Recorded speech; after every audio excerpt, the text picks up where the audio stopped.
Welcome to the Dave Matteo Show.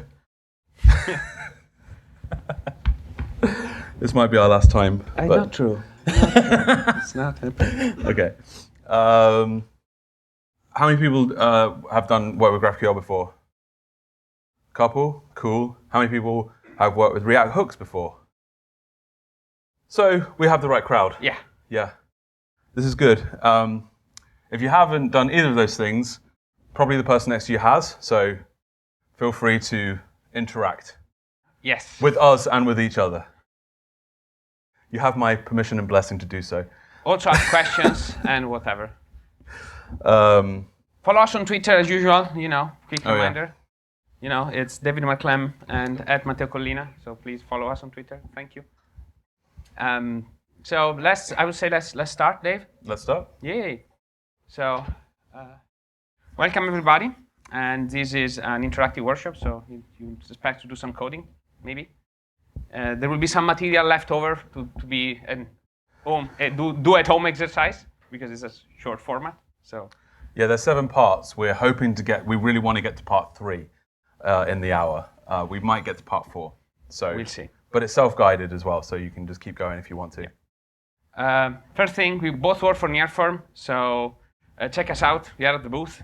So if you have any help with your JavaScript application, we are a professional services company. So let's talk, and we can help in all sorts of ways. So please, just reach out. So a couple of things, quick things of the setup. You can use Node 10 plus. So if you have Node 12, it's fine.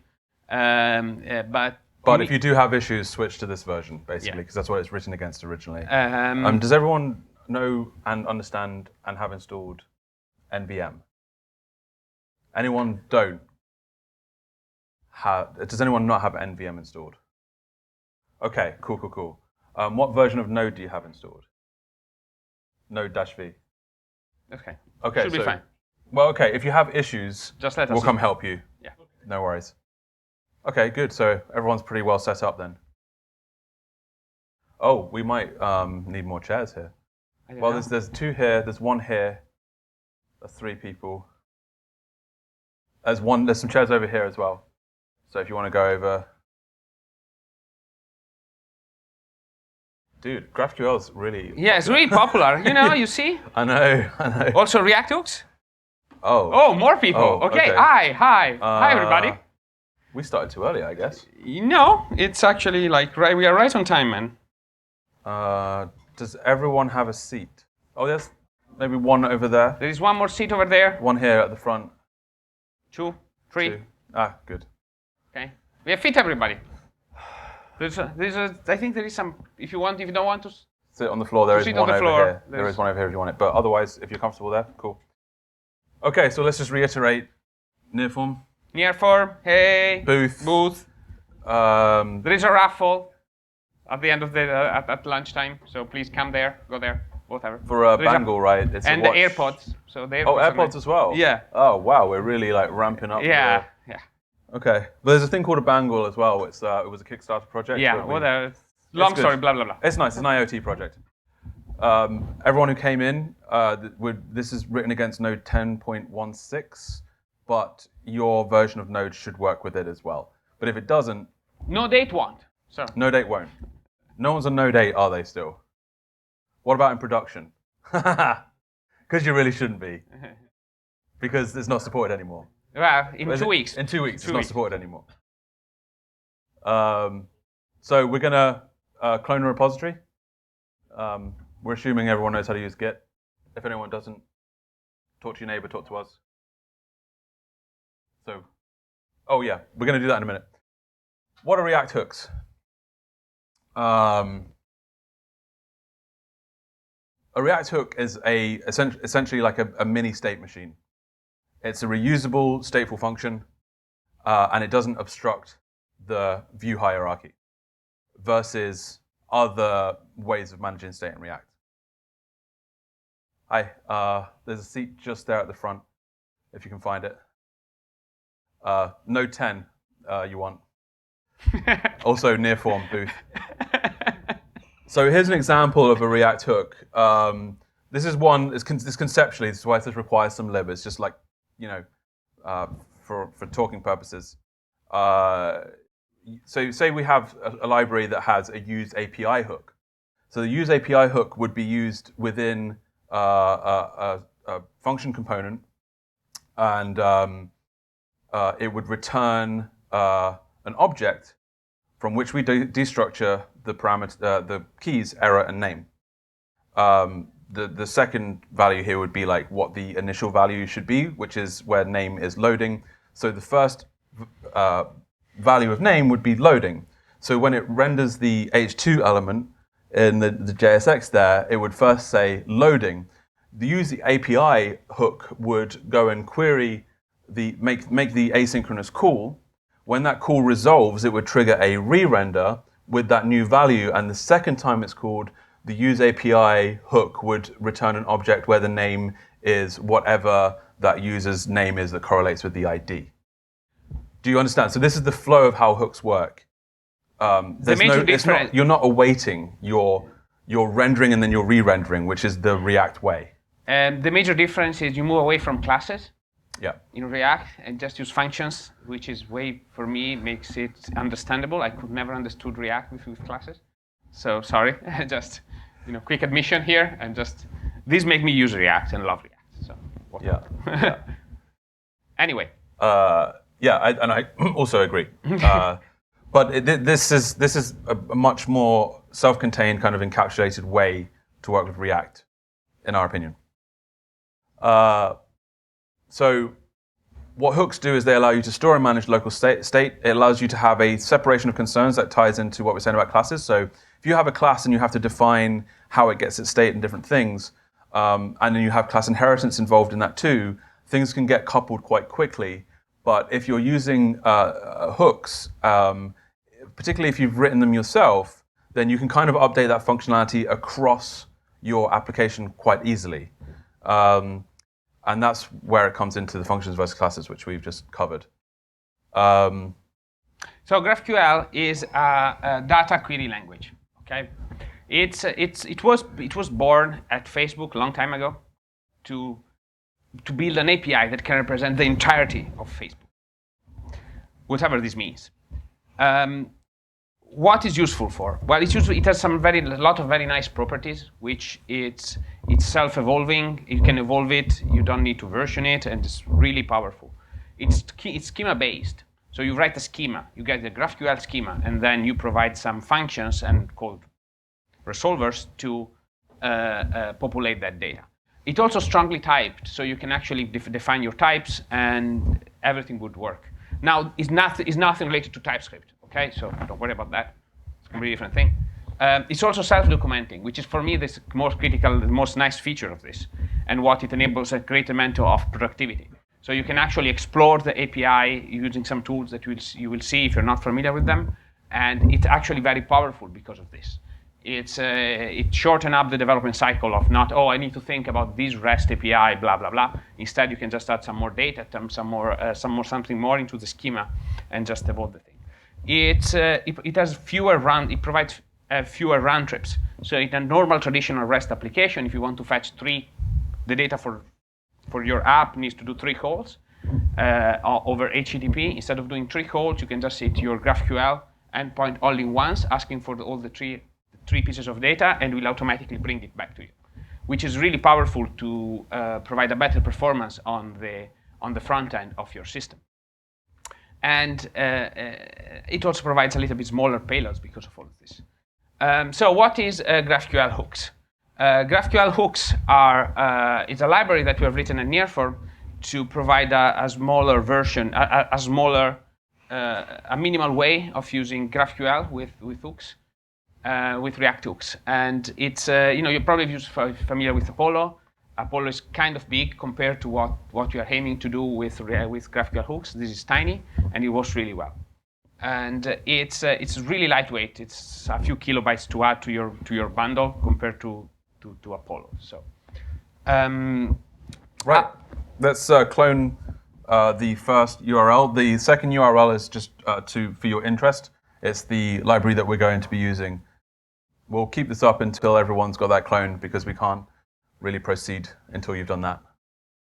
Making a picture also helps. I guess while people are cloning, if anyone has any questions they want to shout out on a discussion while that's happening, feel free.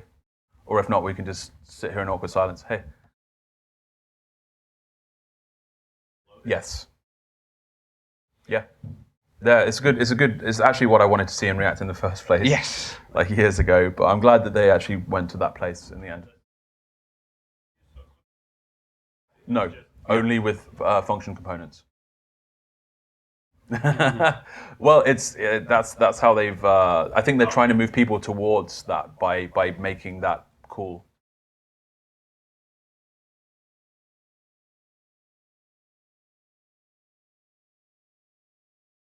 It was. Yeah. It was. Yeah. Yes, because ES6 classes were introduced, so they followed that trend of ES6 classes, and then now they've come back to the original kind of simple idea, which is great.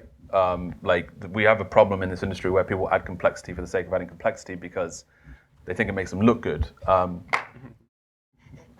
This is recorded, Dave. I'm not sure. I don't care.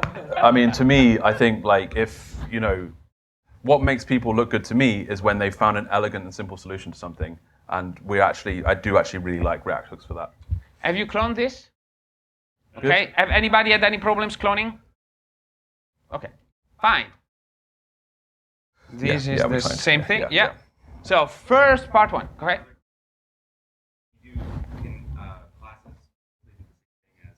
Yes, they are fully interoperable. So you can use a class component inside hooks and vice versa.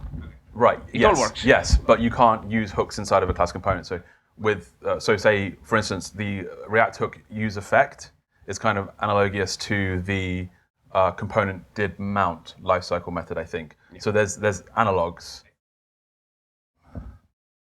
So first of all, the goals of the first step is get a GraphQL server up and running and explore that server using GraphiQL. GraphiQL, yeah, GraphiQL. So what we are going to use? We are going to use node.js. Okay, it's Node+JS interactive, so maybe it's you have the wrong conference if you want to use another language. We're going to use fastify. Hey, I'm Matteo. I kind of started fastify with Thomas like back in 2016. So it's a long time ago. I had some ideas. You had some idea. You won't see me anywhere near it, but I was part of it. It was part of the original ideas about all of this. Please check it out. It's part of OpenJS Foundation and so on. So check it out. And we're going to use React. Okay, yeah, it's React hooks. So anyone heard of React? And we're going to use some GraphQL stuff. So you can check. So the first thing you do, you're going to the exercise folder, part 1, hello world, run npm install, and run npm run watch, so that it automatically restart when you make changes, so you don't need to restart the process manually. This is also going to take a little time to do because npm install takes a little bit slow because of the Wi-Fi and so on. So and then you want to go to localhost 3000. Come on in. We got floor space. Floor space is there is this there's a chair here. There's a chair here. If anyone wants a chair for their back or whatever, there's a chair here. Chair Gotta there. look after your back, guys. We also take care of your health in this workshop, you see. Anyone need some help with this? All good? Okay. Well, let's. Oh no, wait. They got to do it. Yeah. Yeah. Give us a nod when you're done. We'll check in a second. Have you got it? We've got like Have you got it cloned here? We've got an hour left. Oh yeah.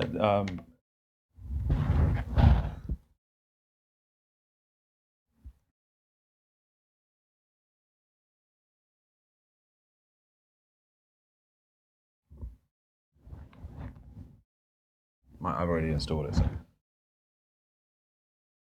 So you should see. That should be your end result after you've run npm run watch. You should have a server listening 127.0.0.1.3000, and if you open that, it'll be this hello world thing. And you can list users. You can add a user. I'm going to add Matteo. But if we refresh it, it disappears. And so what we're going to do is we're going to add that server-side state using GraphQL with React hooks.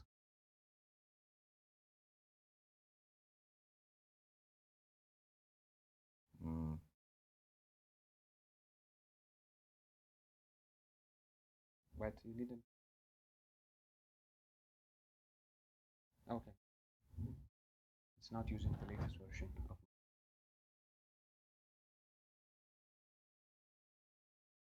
Leave it.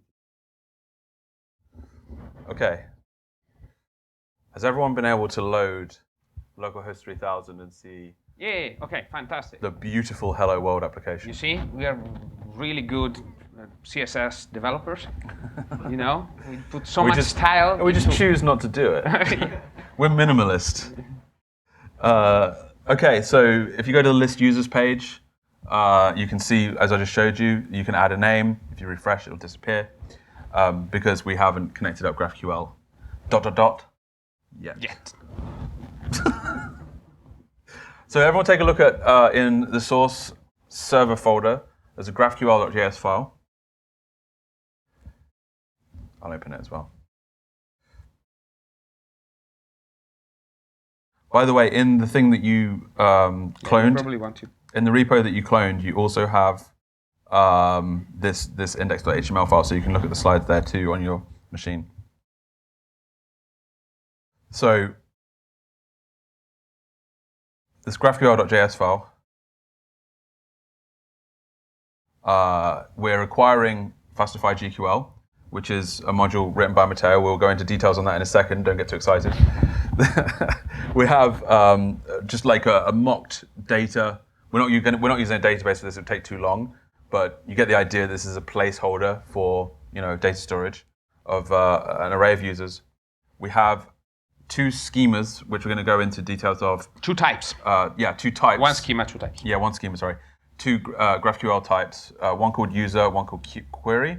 Query has a user's key with an array of types of user. So this is basically saying this is an array of objects with the names, which are strings, which is describing this here. No. And then we have resolvers, which is basically the counterpart that you give to fastify-gql to say this is how we handle a particular type in the schema. So we only have one defined for query, and it has a user's method, which corresponds to this user's key, and we return the user list array from that. And here we have the plugin, the Fastify plugin, that registers fastify-gql with our schema, with our resolvers, and notably, we set GraphiQL or GraphiQL to true, because if you still have your server running, yes, yeah, you can go to /graphql.html. Yeah. So you go to localhost 3000 /graphql.html. Yeah. You've missed the H. I miss the H. I can always put in a typo in here all the time. Don't. Cool. Yeah. Okay. So now we have like wait. When you open your UI, you won't see this query variables piece. It'll be down here, but you might want to just pull that up for later. You'll see why. So one of the greatest things about GraphiQL is that you can actually, what you can say, you can open up this, and then if you start typing, you automatically have autocompletion, and you can add inline docs to your you can add the inline docs to your comment, to your resolvers. So you can basically say, I want users, okay? And so and then you can actually say, for example, and then you can specify the properties that you want, and you say name again, and you close. Note that if you open docs, you will see that what are the root types. Those are the ones that are attached to the query object, so that you can actually explore this and search it and navigate it completely. So GraphQL is fully self-describing. Yes. GraphQL, which field? Object? Yes. So if you open docs, you can actually say, for example, you see users, then you can click on users, and then it tells you the fields. There's still no way to say like. No, you need to spell. The key part there is reducing the payloads. Yeah. So you want to only load the data that are that you need. So you want to know which fields you want. Gotcha. So that's because that's a key part of this. So I don't want to return all the full object because my object on my database can have, I don't know, 100 fields. But if I can only ship 5 or 3 of those fields, I don't need to develop a version of my API for my mobile app that requires less fields. They can just connect to the same GraphQL endpoint of the web app that needs more fields. So I don't need to actually implement the same API twice for different clients. So it's really powerful if you think it like that, especially as a way for teams to communicate. Then you can press enter, you can press play, and it automatically works, which is pretty powerful because you can explore and develop your queries while using these development environments that are already part of the GraphQL ecosystem. And it's really, really, really, really powerful, at least from my point of view. So we... Go ahead. Okay. So one of the things of GraphQL that we have developed is about performance. So you might want to check this out if you're already using GraphQL, because fastify-gql is actually fast. And we have done a lot of extensive amount of research on how to optimize GraphQL. We've done last year at this conference, Matthias Booth and myself did a talk called GraphQL Accelerated. If you are interested, you might want to check that out. And goes into deep into why and how we have optimized it, GraphQL for this. GraphQL is actually a hard problem, and because it's solving something that if you design your APIs really well in the first place, and they come from the client in the first place, like you're driving it from like a UI perspective, then you could theoretically try to design a system without GraphQL. GraphQL comes into play when you need to aggregate a lot of APIs that you haven't had control over, right? And so, but what it's doing is application joins. So an application join is obviously usually a very bad idea. You want to do that in a database because it's going to be more efficient. So this is actually a hard problem in Node because you're trading off a lot of different things. So performance is very hard for this kind of thing. So fastify-gql is like pretty amazing. But the one thing it doesn't have yet, Matteo, federation, yes. Federation. So if you're in Apollo, you can distribute your GraphQL schemas across basically an organization. Fastify-gql needs that. If you want to see that with performance, you gotta hit him on GitHub. So were you all able to run the query? Fantastic. One more thing that fastify-gql does, which is pretty amazing, it compiles the queries, the GraphQL queries, into JavaScript functions in a safe way. So what it does is essentially just take your GraphQL query, validates it, and then compiles it down to a really fast JavaScript function that then it's evaluated and executed. And we cast that function. So because of that, we can save a lot of time that is spent into validating the query, caching the query, validating the query, and compiling the query. Yes and no. So it's to some extent it's similar, but the problem is that persistent queries do not do that. On the other side, the implementation of persistent query did not do that. All of this is done at runtime. So essentially, it's cached within the same process. So it's slightly a different technique. It's the same kind of concept, but a different technique. So if you have your server still running, run this query and see that you get the result. Just make sure that everyone's working, as in it's working for you.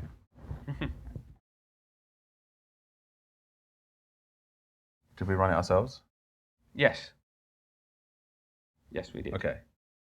So everyone who's run it, have you seen this output? Yeah? Yeah, cool. Okay, part 2. I think we're going to make it to part 3. Yeah. So part 2, the GraphQL schema. We're going to update the schema to create a user. So we're not just going to query the users, we're going to start creating users.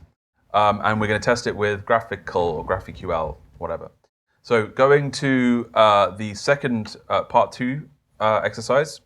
So you have to run npm install again, run npm run watch again, same pattern, and go to localhost 3000. Yes, absolutely, yeah. Stop the first one, otherwise you'll have a port conflict.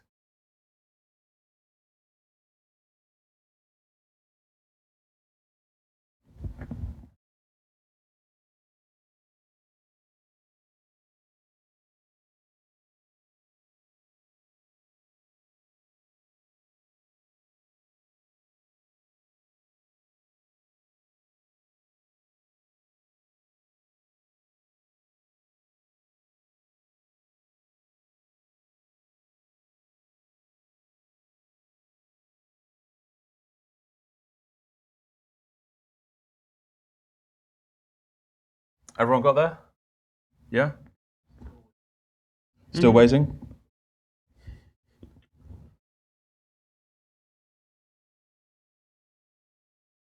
Okay. So let's take a look at the GraphQL.js in part 2 source server. So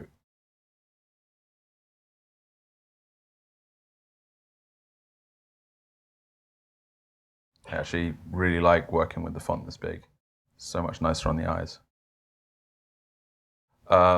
So in the GraphQL.js in part 2, we still have the user list. We've got some to-do items. Everything else, I think, is the same. So we're going to start editing this file. And on the to-do list, we say we're going to add a mutation type to the schema. We're going to add a create user mutation. We're going to take a name parameter, and we're going to return a user type from the schema. So let's do that. So GraphQL schema defines the relationships and the structures of the data. Nothing to really elaborate on there, is there? So one of the key things of GraphQL is that you have these types objects that can return types, other types object, and other types object, and other objects. It defines the relationship between things. Let's say that you have a dog, that you have a type dog and a type person. You can create a property on the type person that says dogs, and that returns the dogs for that person. Now these we call our different resolvers. So what you can do is you can structure your code in a way so that all these various concerns are separated, and it actually works pretty well because you can actually think about different features on your application and implement them very quickly based on this. Guess there was more to elaborate on. Yeah, maybe. In the schema in our GraphQL.js file, this is what it currently looks like. The resolvers, as we've explained, are the functions that are the counterparts to the schema. But the queries are for fetching. So we have this query in our schema. But mutations are for writing. So obviously some of you probably know this, but we're just making sure that we're all on the same page as we get to the hooks part. So to create a user, we're going to add a mutation to the schema and to the counterpart of it to the resolvers in our GraphQL.js. So at the bottom of the schema, if we add this in here, type mutation, create user, name, string with an exclamation point. They call this a non-nullable type. Okay. Otherwise known as required. Required. It's a non-nullable, which means required. What a weird way to say required. You know, it's non-nullable, which is required, right? I don't know. I'm sorry. It depends if you're a positive person or a really negative person. You see, you can see negative logic or positive logic. I don't know. It depends on how you write your if sentences. Has everyone been able to add this yet? Still some people working on it? I hear a couple of keys clicking away, so. Question while we're waiting. Do all mutations kind of changing the data? You need to put them into the mutation. Okay. There's top-level mutation, but I would put them there. Yes. These are top-level things, but yeah. Now, you can make things a little bit more complicated with the nesting and objects, but you need to have a top-level entry point. So the only top-level entry points that your application can use are query and mutation. So the rest is non-top-level, so you need to. No, but you could. Cool. Everyone good? Everyone got this into their schema? Now we're going to do the resolver. So in the resolver's object, we need to add a mutation key, capital M.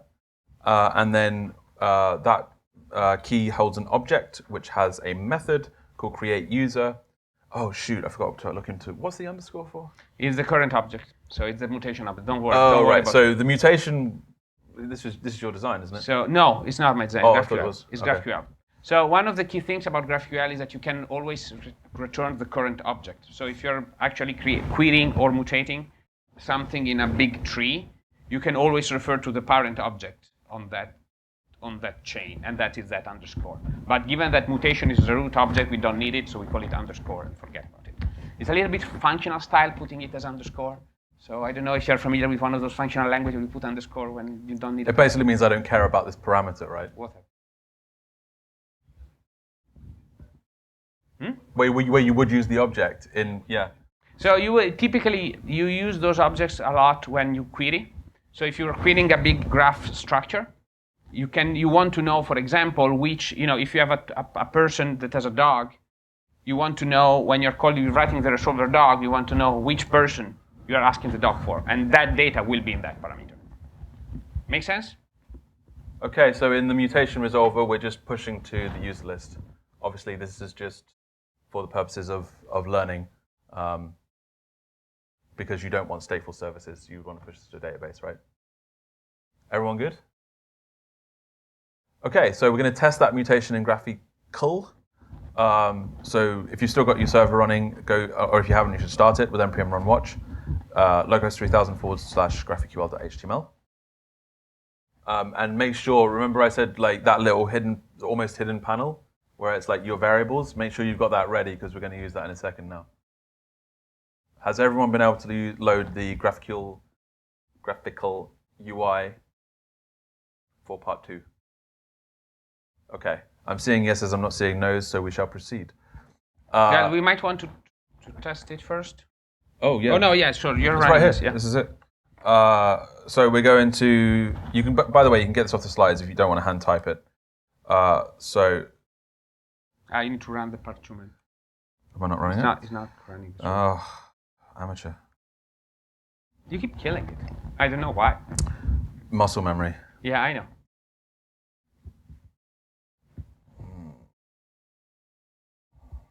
You have it over there. Refresh. Yep. So first we need to put this in. No, not that. Yeah, the copy paste on the slides is annoying because when you try to copy, it goes to the next slide. So we put that in there. The query variables down here, we also need to add. And I'm just going to do it, and then you can kind of see it. The query variables here, because this is essentially a variable, kind of a variable that you define in the schema, and then the query variables are then passed to the resolver. The resolver. One of the key things about using this type of using query variables, it's because it's like, I don't know, SQL. I mean, if you're familiar with SQL, hopefully everybody, you probably have seen like there is question marks when you put the things down. You don't concatenate a string for all sorts of problems like SQL injections and all whatever issue you can imagine. Query variables are the exact same thing. So you use them when to specify parameters. You don't concatenate that string into the main query because that would be a problem. Make sense? Run it, Teo. Wait, let's run it. Oh. You probably haven't filled it in. Because we didn't do it. Right. Yeah. Okay, hold on. Have you got it? I'm going to go to one I made earlier. You see, it's... Yeah, you need to refresh, man. It's not loaded yet. Yeah, but you need to refresh. Yeah. Yay, okay. Woo! That's what you should see. If you see the other thing, you didn't do it right. Like me. So then you can actually... And then if you go back to the query,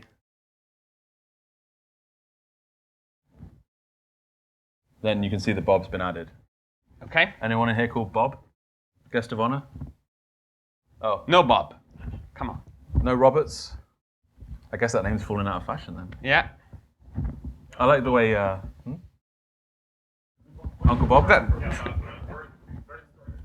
Sorry? Oh, you're storing the data in your... So go to the resolver. It's not there. Not there. Go to the slides. Okay, yeah. So if we go back through the slides for a second, go back, one forward. Yeah, Oh, there it is. You see it. So we see it's pushing it to the list. User list is an array.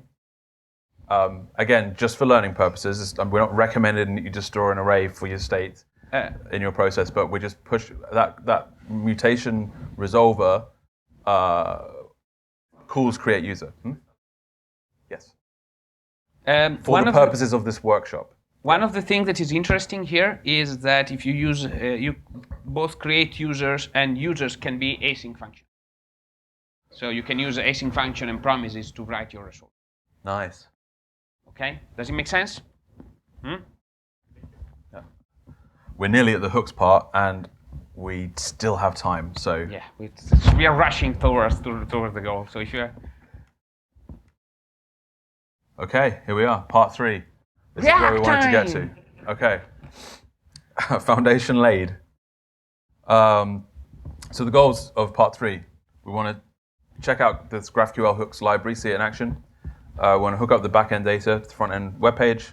We want to retrieve a list of users from an API using a GraphQL hook. So if we go into part 3, or you can continue, if you got part 2 working, you can continue working on that, however you want to do it.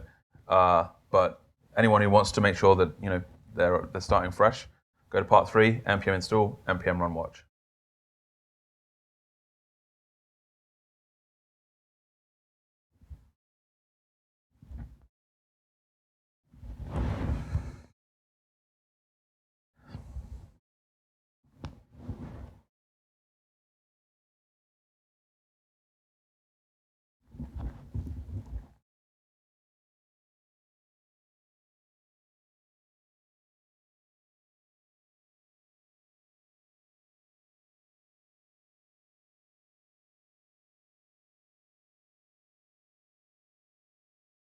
Everyone there? Yeah? npm install is fast today. In the same folder, you might need to open a new tab, or you might need to Control-C and then run npm run watch again, however you want to do it. But we want to do npm install GraphQL-hooks. So we're going to bring this GraphQL-hooks library in right now. Download it.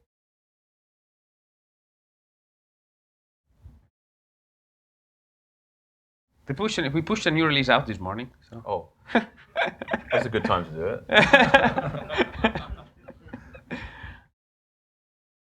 it. You deploy on Fridays, right?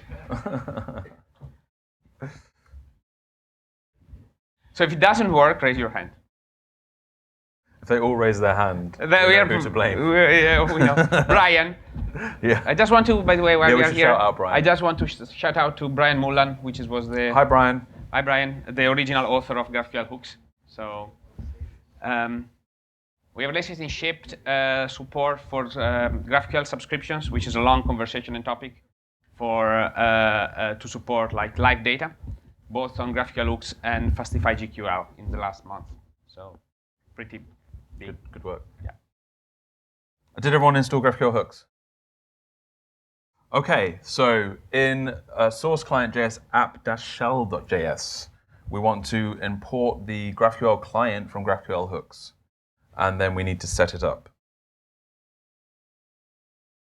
So internally, all the GraphQL query goes to /GraphQL by default. It's very simple, right?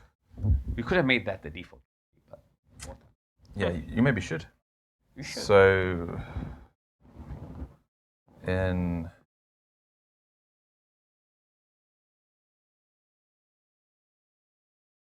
great. What have you done?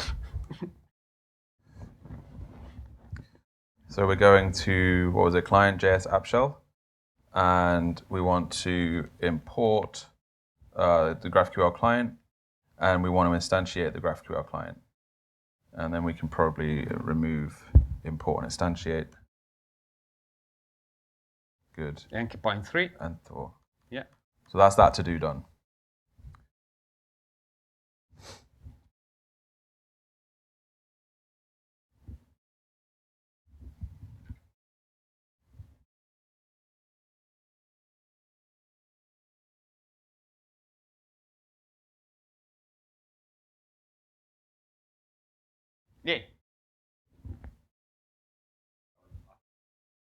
Yeah. So this is a long topic, broad. How long have we got?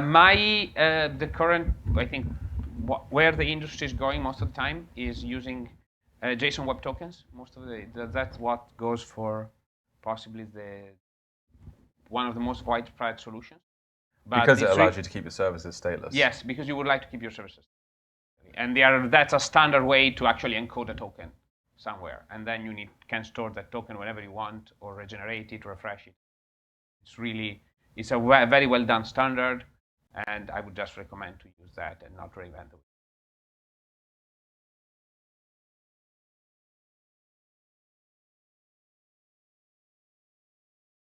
Okay, everyone got that?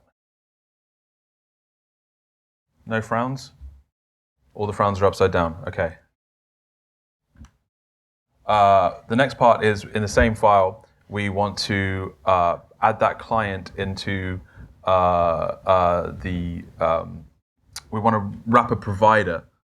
Does everyone know how React providers work? React provider and context? So React context is essentially a way to do sort of lateral state. Instead of having to pass properties all the way down through to components, we can wrap a provider around a component, and then we can access that context from any component in that tree later on. So it's kind of like a little bit of a trapdoor. Or dependency injection, depends on what. Dependency injection. I don't know. I'd get a bit sort of narrative with it, narrational. We can talk about it for like a day. Yeah. So what we've got this here, but actually you don't need to reduplicate that. You can just say, I'm going to add client context into my imports like this, right? And then we're going to wrap the client context provider around the app shell. And then we say the value of that provider is client. Yes. So see if I can get these all in.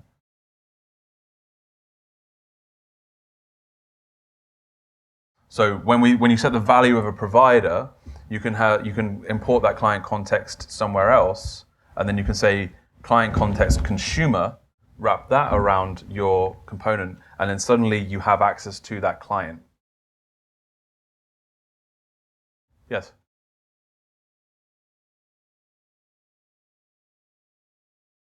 Yes, but this is now the GraphQL-hooks library, which is front end. Yeah. Yeah, we're pointing it at the Fastify server. We are pointing at the Fastify server. Yeah.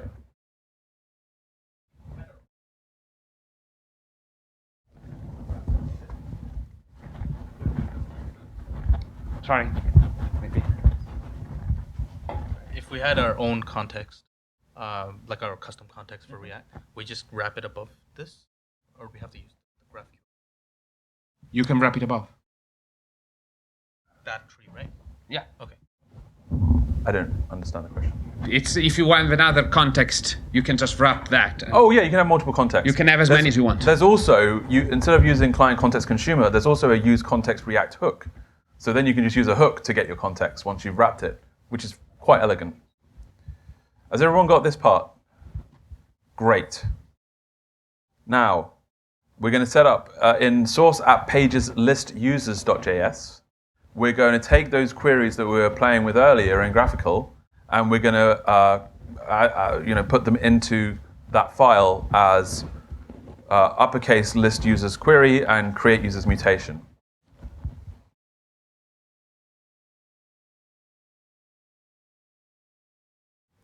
Source app pages, source app pages, list users. So they go outside of the function, right?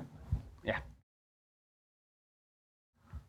So that's what we're doing. We're adding this to source app pages, list users.js, adding these two queries that we were playing with earlier. Well, one query, one mutation.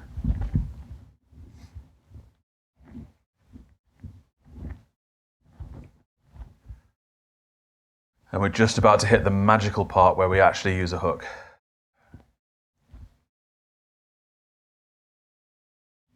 Wait, I'm just coming.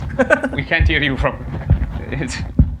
I noticed that the schema has been duplicated, right? Because we used to have the schema in the server.js file. And Yes. here.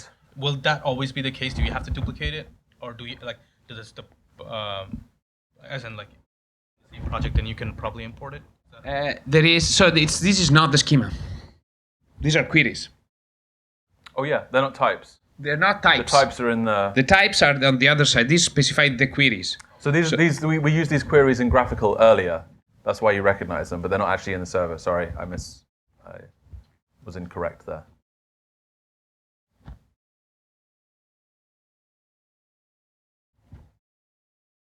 Still some typing, so we're gonna.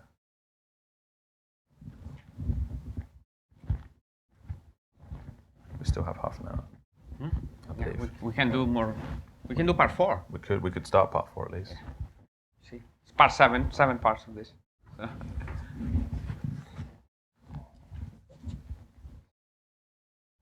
Yeah, we weren't worried about whether we had enough content.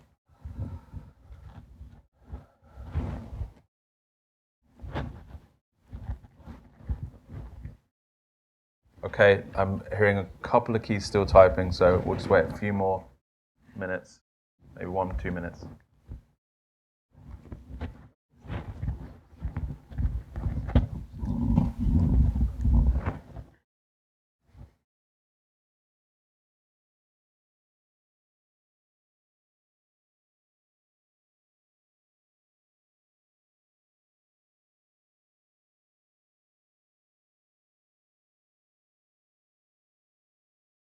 Any questions? We see almost no typing anymore. It's good? Okay. It's good. All right. So also in list_users.js, we're going to use the useQuery hook from GraphQL-hooks.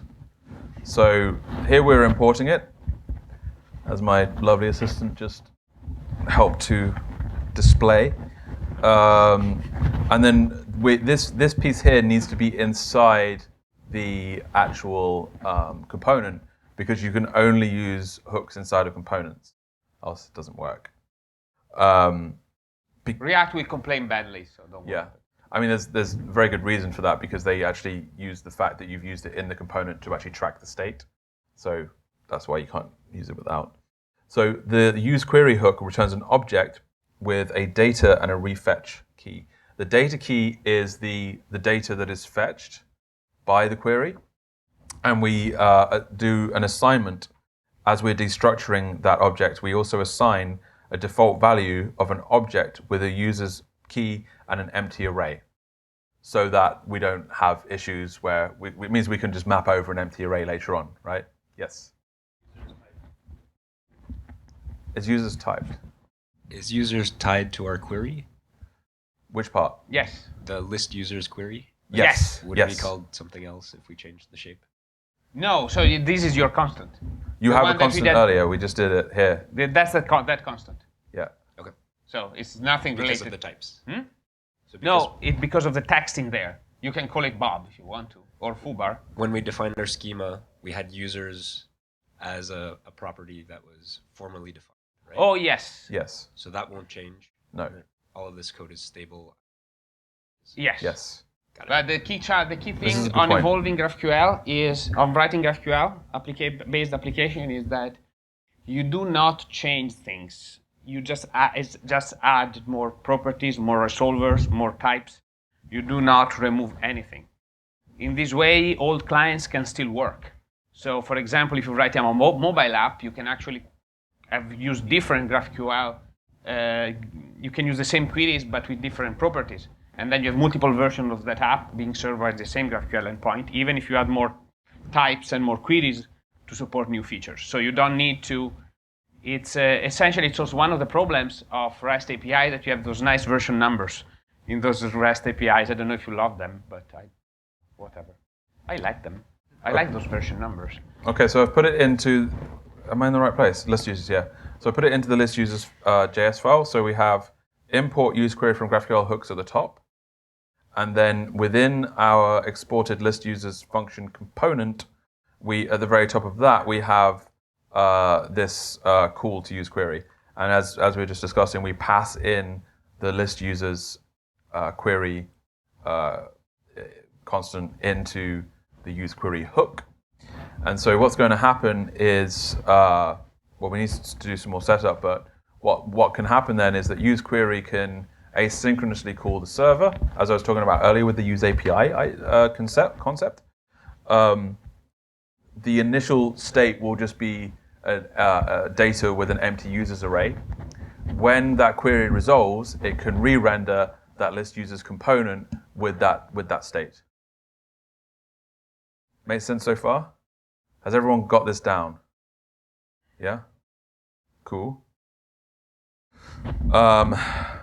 So the use query returns a data key, and that's the JSON that's parsed JSON that's received from the API, and a refetch function, so you can trigger a refetch potentially with, I guess, a button yeah. or a refresh button if you want to, or maybe when you do an action. So yeah, if you change the data, you might want to refetch that. So again, in the same file, we're going to destructure the use mutation hook from the GraphQL-hooks library.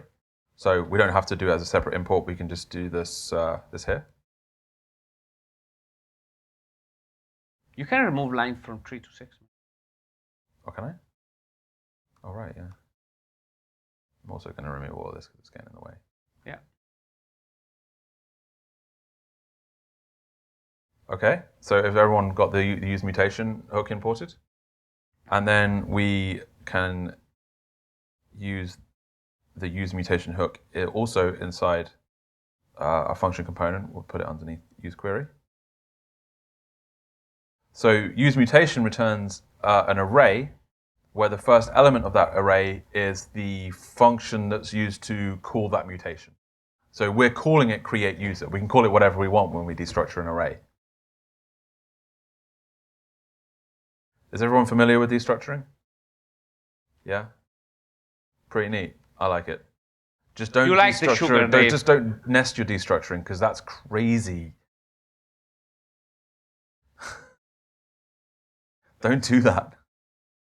Keep it just like go on a new line and destructure the next thing.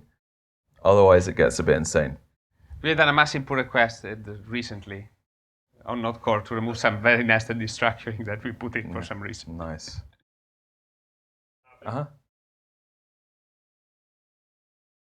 Right here. So refetch is aliased to refetch users with the it's destructuring. Colon. Yeah. So when you destructure, you can actually alias one key to another key using a colon. Right here. No. We're not using it yet, but it's right here. That's the declaration of that variable. So so useQuery returns an object with a refetch key called function. Sorry, Yeah, you got it. Okay. Yep. You can remove line 30. 13. 30. Oh yeah. No, just keep the function, but remove just 30. Yay. Yeah. Okay. And now in create new user, we want to turn that into an async function because currently it's not. Is everyone familiar with async await? Yeah. Do you like async await? Okay. Have you watched Broken Promises talk by James Snell? Yeah. Okay. Wasn't that fun? Is your mind still all intact? No. Okay. Yeah. It requires thought. This is the problem with like easy to learn, hard to master. It's pretty much the motto of JavaScript, and it's still going with async await. So we got this. Remember, we got this create user function that we've destructured from the first element of the use mutation hook. We're now going to use that. It returns a promise, so we can await the result of that in our create new user function right here, which is in turn used in this onClick handler. So we await the create user function, pass in variables, pass in name, which we're getting from the use state hook here.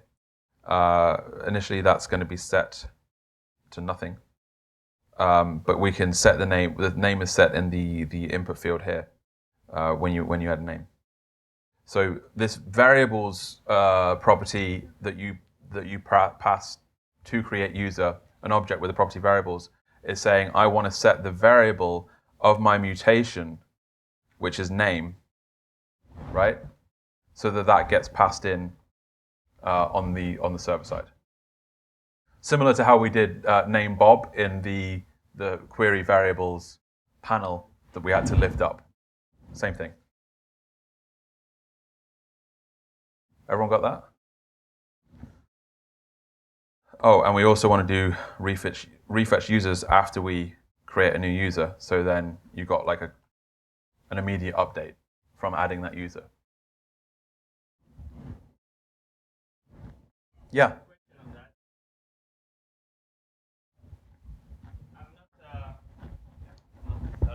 It projects very well though. So I'm not familiar that much with React, but when you do set name, aren't you updating the state, which will trigger a re-render, That's which correct. in itself will redo the use query, which will refetch the users on its own? So why you need to refetch again? Good question. It's not. It does not. So it does not. That in order it's the data is memoized automatically. So we're not refetching calling the GraphQL API every time. We are just calling it once and then cache the data. And when you call refetch, you actually get the data again. Otherwise, you'd end up in continuous. Well, no, because you're not calling set. You're only calling set name in create new user. It's all maintained in the local state, so it should be fine. These are good questions. Yes. Yeah. Sorry. When is the data flushed from memory? So if any data that you get with use query is stayed memoized, when is it flushed from memory? Do you keep it in the local storage, in memory, or? It's attached to the component, so it's not connected to other stuff. So it's basically when the component goes out of scope, that data will get lost. Which is how hooks work at a core, in a core way. If for whatever reason, instead of doing the queries in the components themselves, you wanted to do it, let's say, in one centralized spot on app startup, you just want to get everything, like a big app state. You would just need a component to do that. You just take it in one component and then you pass whatever stuff Yes, down. you could do that, yep. But what about the refetches? Because let's say individual things need to now, let's say I believe you could pass the refetch function down if you wanted to. I see. As proxy. Yeah, yeah. Or as context. Okay. Good. Great questions, guys. Loving it. Set name is a set state function, which is this is just a normal React hook called useState. If you know about hooks, you'll be familiar with useState. It's kind of a core piece. It returns an array with the value of the state and then an updater function. We call it set name because we can. Oh gosh, we're on part 4. No, we can try that, Dave. You want to run that? Oh yeah, right, yeah. You might want to run it. I don't know. All right, okay. So what we can do, npm run watch.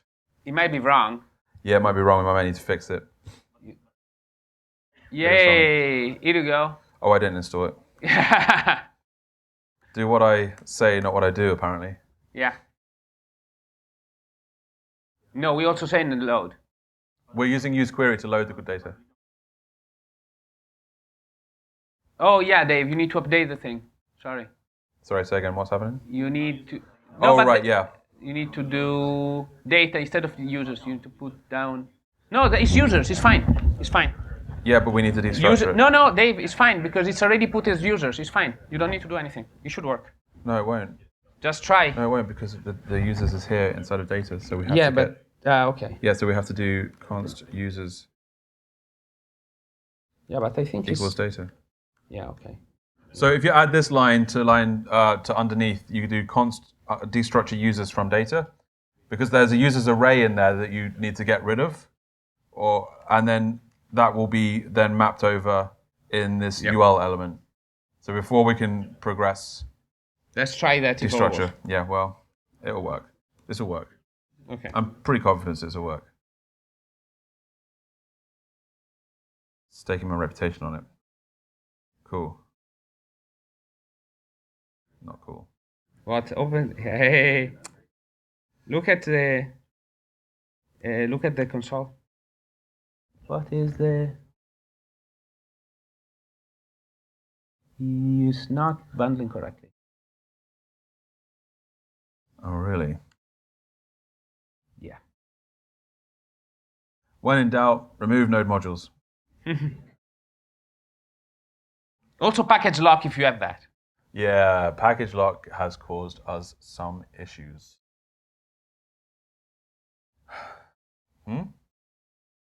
Or shrink wrap. Same thing. At least shrink wrap is kind of like an explicit opt-in.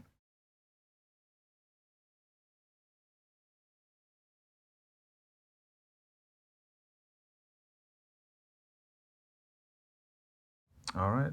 Is this your update? No, I It's don't gonna be think so so. funny if it's your update.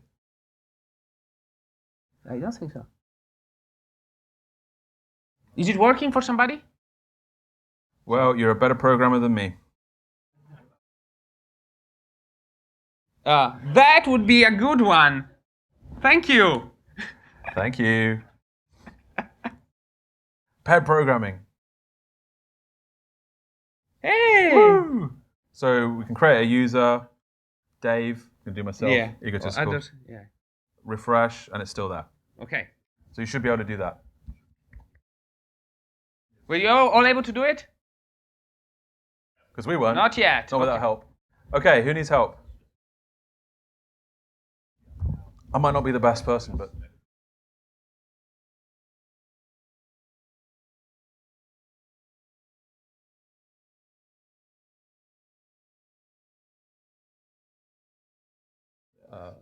What? Oh, you've not... sorry, go back. No, go back to use mutation, that line. Where is it? You just showed me it. Here. You're not calling it. You just say... Yeah, you got to pass in the create users mutation. Yeah. For their users. Uh-huh. Where is the error? Sorry, what line? Okay, go to the line, sorry. Yeah, let's see. Line 4. Okay, so it's where you're trying to destructure from use. It says that says user query, not use query. Wait a second. What? Say loud or no? No, not loud. Okay. Anyone else? Everyone else got this working? Nice. Over here?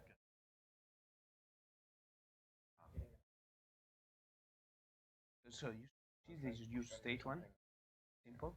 You call set name to. And that Oh, hold triggers on. a You've rerun. misspelled use So mutation. the same thing happens for the refetch. That would. So we call refetch. Yeah.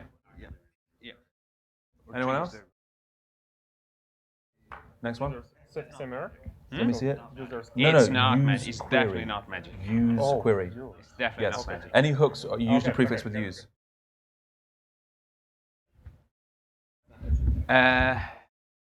You can. You can. Yes, you can. I don't, but you can.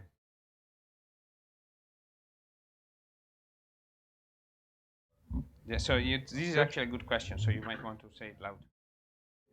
I was wondering if you could use TypeScript to help keep track of all of the different schema consistencies that you need to create across this. I think that depends. If you bought into TypeScript, then probably. But if you've not, then don't. Don't use TypeScript to do this. I think it's just a completely different paradigm, and it's an opt-in Question kind of or thing. problem? It's like you need the whole house to get the kitchen sink. I like TypeScript for the DTS files because I think that has value in like a cross-org kind of schema interface thing, and I like TypeScript because it can process JSDoc. So that's completely opt-in, and you can just apply a tool to that at any time you want to. Beyond that, like I think you could use that in that way. You could use JSDoc with TypeScript to help with the GraphQL kind of typing and things like that. And I like that because it's totally opt-in. But if you're using TypeScript, then why not? There's actually a library I saw recently that was I think it's called like TS GraphQL or GraphQL.js or something like that, where someone has actually done a project where it is like a merging of those two things. So it might be worth checking out if you're into TypeScript.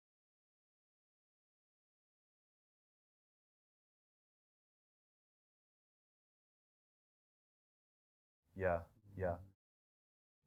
No, again, I think like if you follow Mateo's advice of like never change your schemas, then that's easy.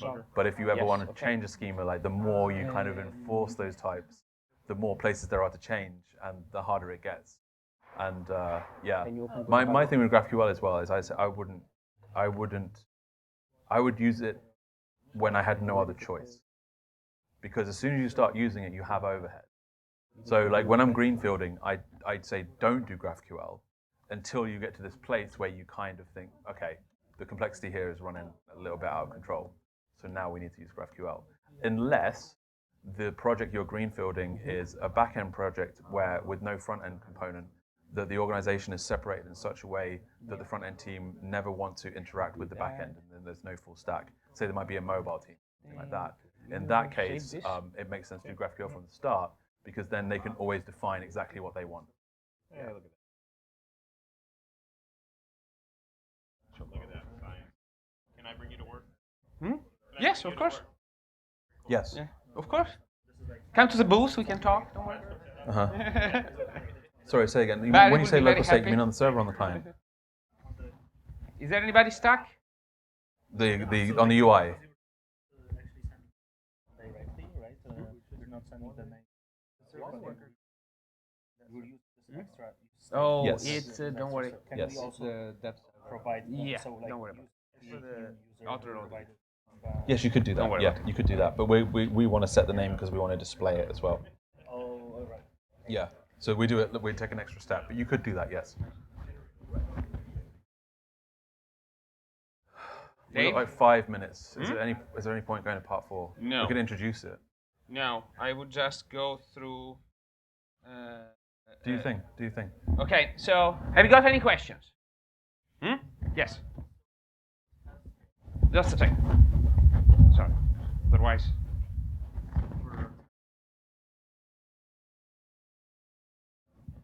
Okay, yeah, that's off you. Sorry. Is for local testing, is there a way, like a pattern in place for making use query and use mutation return? I would recommend to use jest and just mocks. And so there is some stuff on It's your. not wrong, but it's.